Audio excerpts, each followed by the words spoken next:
Welcome to The Explainer. Today, we are diving into what is arguably one of the greatest archaeological discoveries in human history. We're talking about a silent force that's sat completely untouched for over 2 millennia. So let's jump right into this incredible story of ancient engineering and one powerful emperor's lifelong obsession with immortality. Just imagine for a second, what if an entire army of 8,000 soldiers was hiding right beneath your feet, literally right under you? Picture the absolute shock. It's 1974, and a group of local farmers are just trying to dig a water well near the city of Xi'an in China. But instead of striking water, their shovels hit something hard. They start pulling up these fragments of ancient clay. I mean, little did they know, they hadn't just found some broken pottery. They had literally cracked the roof of a massive underground world. And to really wrap your head around this, think about the number 2200. The sheer scale of time involved here is just mind-blowing. For over 2,200 years, this subterranean army remained completely hidden in total pitch-black darkness. Think about it. While vast empires rose and fell above ground, and while our entire modern world was being built, these silent guardians were just standing there, locked in perfect military formation beneath the earth, completely untouched by time. So how did this all start? Well, that brings us to Section 1, the Emperor's obsession and his quest for immortality. The man behind this whole operation was Qin Shi Huang, a ruler who was honestly plagued by a deep, deep fear of death. Let's walk through the timeline of his life because things moved fast. Before 221 BCE, China wasn't the single nation we know today. It was fractured into all these warring states. But through some seriously fierce military campaigns, this young king conquered his rivals, and in 221 BCE, he achieved the massive unification of China, becoming its very first emperor. But get this. At age 13, 13, long before he conquered the known world, he had already ordered the construction of his massive mausoleum. He was literally planning for his afterlife almost as soon as he started ruling. Now, he wasn't only focused on his death. While hundreds of thousands of laborers were busy building his tomb, he was also fundamentally shaping the entire Chinese empire. He rolled out some sweeping, monumental reforms. We're talking standardizing the writing system, currency, weights, and measurements. He essentially knitted a completely fractured land together into a strong, cohesive empire. Oh, and he even kicked off the early construction of what would eventually become the Great Wall of China. Talk about a busy guy. All right, moving right along to Section 2, crafting the eternal army. To build an eternal bodyguard, the sheer engineering scale of this project took decades and required the backbreaking manual labor of hundreds of thousands of workers. So, what exactly was this eternal army made of? The material of choice was terracotta, which is a specific type of baked clay. You see, the emperor wanted absolute protection in the afterlife. He wanted a bodyguard that would never, ever abandon him. So he commissioned a fighting force unlike anything the world had ever seen, sculpting thousands of these life-sized warriors straight out of the earth itself. And the varying heights of these statues brilliantly illustrate the unbelievable attention to detail those ancient craftsmen had. They actually used physical scale to visually represent military hierarchy and rank. Your ordinary infantry soldiers stand around 5.5 feet tall, but the generals, they tower up to 6.5 feet. They physically stand above the rest, permanently reflecting their higher rank and authority within the ancient military structure. It's just brilliant.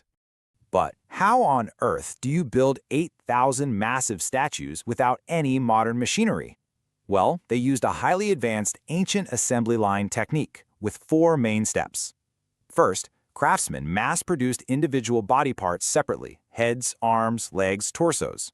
Step 2, they assembled them and fired them in high-temperature kilns, which is exactly why they're durable enough to survive centuries underground. Then came Step 3, handcrafting unique facial features. And finally, Step 4, painting them all in vivid, lifelike colors. Now, what's truly breathtaking here is the individual human element. No two faces are exactly alike. Seriously, it wasn't just some cookie-cutter mold stamping out identical heads. The ancient artisans took the painstaking time to carefully sculpt unique facial expressions, distinct hairstyles, and individual features for every single soldier.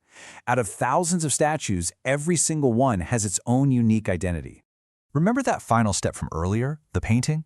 Well, here's kind of the heartbreaking part. These baked clay figures were originally bursting with vivid, bright colors. We're talking striking reds, blues, greens, and purples. But tragically, we call them the lost colors, because shortly after they were excavated in the 1970s, the exposure to modern air caused almost all of that vibrant paint to quickly flake off and fade away. So what we see today as plain, brown clay was once a vibrant, terrifyingly realistic military parade. Okay, let's head into Section 3, inside the 3 pits, and look at the military organization. Because the Terracotta Army isn't just a jumbled pile of statues. It's meticulously organized across several massive excavation sites, freezing ancient military tactics perfectly in time. The absolutely crucial takeaway here is that these pits aren't just random underground storage units. They completely reveal the highly strategic organization of the Qin military. Pit 1 is the largest, holding thousands of infantrymen perfectly arranged in attack formation. Pit 2 gets a bit more complex, containing the cavalry, archers, and specialized mobile units. And Pit 3? It's much smaller. It served as the Army's tactical command center, housing the high-ranking officers and military leaders who would theoretically direct the troops. It's literally a complete, fully functional military replica. And get this, it wasn't just clay. Alongside the warriors, archaeologists found perfectly preserved ancient bronze weapons, swords, spears, crossbow triggers. These weapons remained razor-sharp and lethal after more than 2,000 years buried in the damp earth. It is a staggering showcase of just how advanced Qin dynasty technology truly was. Which brings us to the most mysterious part of today's explainer. Section 4, the unopened central tomb. Everything we've discussed so far, the thousands of soldiers, the horses, the weapons, that is all just the outer perimeter. So you might be wondering, why hasn't the main tomb been opened? Well, the ancient historian Sima Qian described the emperor's burial chamber as a magnificent underground palace containing rivers and seas of mercury. He wrote that it was designed to represent China's vast waterways flowing eternally. It really paints a picture of this legendary, almost mythical, and potentially extremely dangerous world hiding right inside that central burial mound. For a long time, historians actually thought Sima Qian was just exaggerating. But modern scientific surveys have detected unusually high concentrations of mercury in the soil right around the tomb mound.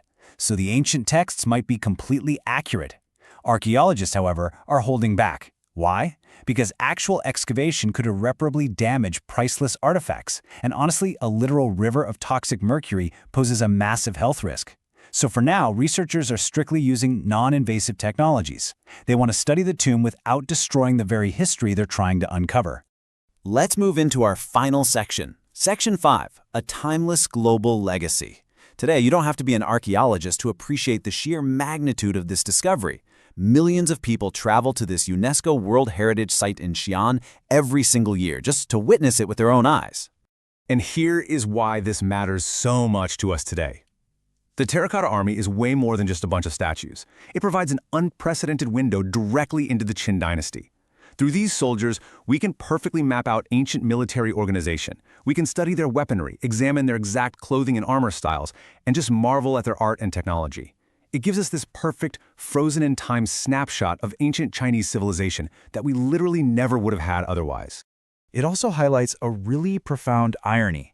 This entire site is a staggering symbol of ambition, power, and humanity's fundamental desire to leave a lasting legacy. Qin Shi Huang was absolutely terrified of death. He desperately sought immortality, and ultimately, he failed. He died just like everyone else. But his creations, these terracotta warriors, have survived for millennia. In this beautiful twist of fate, his clay army achieved the exact immortality he was so desperately seeking for himself. Which leaves us with the ultimate question. Will we ever open the Emperor's final resting place? As technology continues to advance, maybe one day we'll safely peer inside that underground palace and see those rivers of mercury for ourselves. But until then, the silent warriors stand guard, leaving us to wonder what other breathtaking secrets still lie waiting in the dark beneath our feet. Keep that question in mind, and thanks so much for exploring with us today.